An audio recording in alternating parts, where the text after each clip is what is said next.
Welcome to The Explainer. So, look, we're all pretty familiar with the standard history textbook version of how early America was built, right?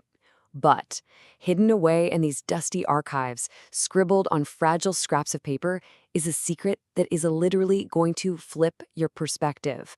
We're talking about the forgotten Muslim scholars of early America. It's this incredible story of resilience, secret faith, and a deeply profound legacy. So get ready, because what we're about to uncover today is absolutely going to change how you see history. Okay, let's dive into this by asking a super simple question. What actually comes to mind when you think of early America?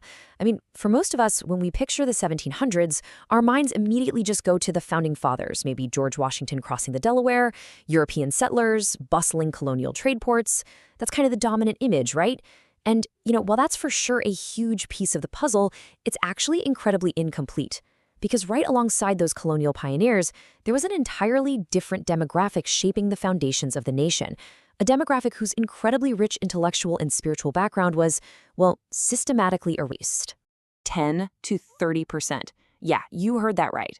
That is the estimated portion of enslaved West Africans brought to America who were Muslim.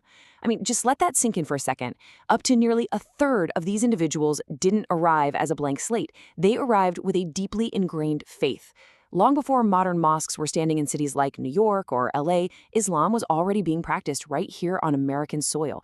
But because of the absolutely brutal hardships of enslavement, it had to be practiced in total, absolute secret. We're talking about early American Muslims praying, fasting, and even writing in fluent Arabic in the literal shadows of plantations. And to truly grasp the magnitude of that statistic, we kind of need to humanize it, right? We need to step away from the massive numbers and look at the actual individuals who lived this hidden history. Section 1. The Scholar in Chains. Omar ibn Said's Journey. So Omar's story begins in 1770. He was born into a really wealthy, highly educated family in what we now know as Senegal, in West Africa. And by the time he was in his 30s, he was this deeply respected scholar. He wasn't just, literate. He was remarkably fluent in Arabic, highly versed in theology, mathematics, complex Islamic jurisprudence, the whole shebang. But then, in 1807, his life was violently upended.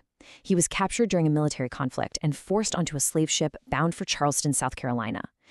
Just imagine the profound shock and tragedy of that reality. One day, you're this revered intellectual in your homeland, and the literal next, you are an enslaved laborer in a completely foreign country where absolutely nobody speaks your language or understands your faith. Decades later, though, in 1831, he would actually write his autobiography in Arabic. And today, that is the only known surviving autobiography written in Arabic by an enslaved person in the U.S. And this brilliantly illustrates the sheer determination of the human spirit. I mean, despite being stripped of his freedom, his title, his homeland, Omar completely refused to let his faith die. Think about it. He had absolutely no Quran available to him. He was completely cut off from the religious texts he had spent his entire lifetime studying. Yet, tapping into that incredible education of his, he meticulously wrote out verses of Surah Al-Mulk, which is a really pivotal chapter of the Quran, entirely from memory. And he wrote them on just whatever tiny scraps of paper he could manage to find. It's just this stunning act of secret preservation and quiet rebellion, holding on to his identity and his faith in a world that was literally designed to erase both. Section 2. The Freedmen of Washington. Yarrow Mamut's Legacy. Let's move to and see how this builds our understanding by contrasting these two historical figures. On one hand, we have Omar ibn Said, who tragically remained enslaved in South Carolina, forced to preserve his profound knowledge and faith in total secrecy.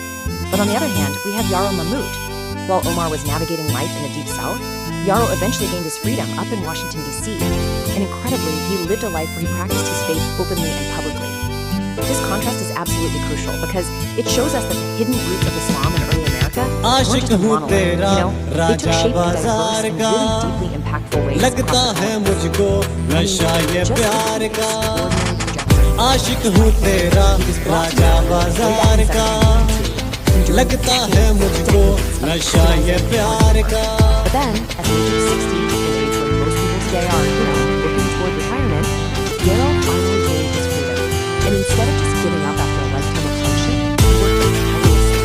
He bought his own property, he invested in local bank stocks. He literally became this fixture of respectability in Georgetown, all while मुस्कुरा के बात करती हो and actually observing his आदतें खराब His करती phenomenal हो rise in society leads us directly to ना a really दिखो famous milestone. बेताब लगता हूँ Now, what's really interesting about this song Ashique is exactly बेहिसाब who लगता came हूँ to document Yara's legacy.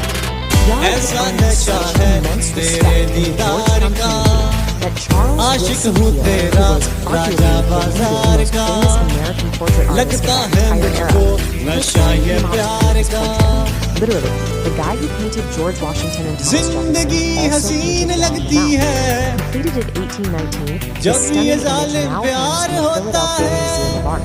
And when you look closely into the eyes of सांसों this में portrait, सांस you are आती looking at है one of the earliest painted portraits of an जब American तेरा Muslim in U.S. दीदार history. होता It has just this है triumphant, undeniable visual नखरा है representation ऐसा of मेरी सरकार Section का 3, a legacy left आशिक हूँ behind, तेरा redefining राजा American बाजार history. का So the crucial point लगता is है really captured मुझको by the period. नशा ये प्यार For का centuries, we've basically been fed this old narrative, right?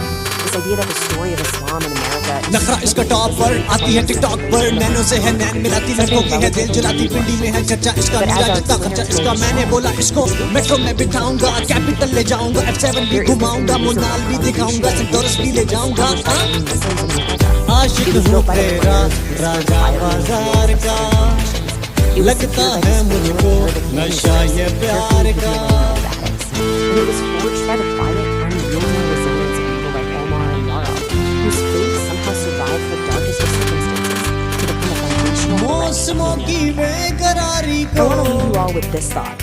History isn't just आजमा about के what is जान remembered. जाओ It's about what we choose to look for. Kind of makes you wonder, doesn't it?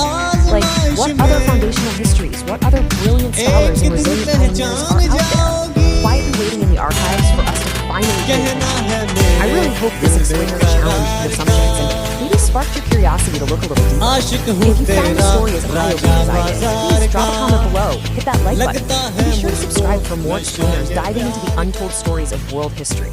Keep learning, keep looking for those hidden roots, and I'll see you next time.